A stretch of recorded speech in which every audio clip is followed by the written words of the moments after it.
Can money buy you happiness?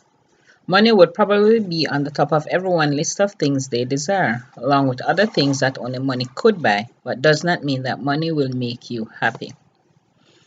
The short answer is no. Money cannot buy happiness. People need money to pay for many things such as food, shelter, clothing, and the daily necessities of life, such as bills. If material things in life are your goal, then money can indeed deliver moments of sheer happiness. Being able to buy that flashy, top of the range car, designer clothes and accessories, take long exotic vacations, and have cash left over is a comforting feeling. The idea that all these things will make you happy is flawed. Happiness cannot be found in material things. Many have argued that having money does not equate to happiness. In fact, some have argued that their search for happiness had nothing to do with money. Claire Boothlock said, "Money can't buy happiness, but it can make you awfully comfortable while you're being miserable." People often go to great lengths to amass money, thinking it will bring happiness, only to be saddened by the frightening reality. Let us argue the opposite. People who are living in abject poverty cannot be convinced that their eventual happiness does not lie in the acquisition of money. How many of us would be happy living under a bus stop? Many would not. Can a family who never has enough to eat, with some members going to bed hungry every night, claim to be happy? The immediate answer would be no. If that same family who lived under the bus stop with so little to eat were to suddenly come into money, would they be happy? Maybe, maybe not. Money can undoubtedly bring joy, but not necessarily happiness.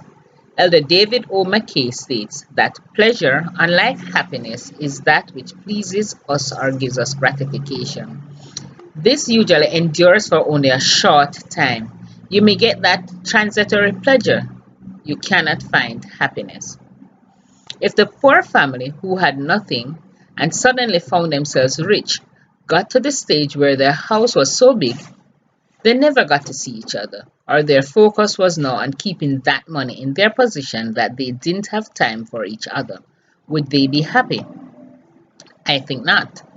They would lose themselves and their close family ties because of the abundance of money. This would make them experience a different form of need and thus be unhappy. President Brigham Young says, "The possession of wealth alone does not produce happiness, although it will produce comfort when it can be exchanged for the essentials and luxuries of life.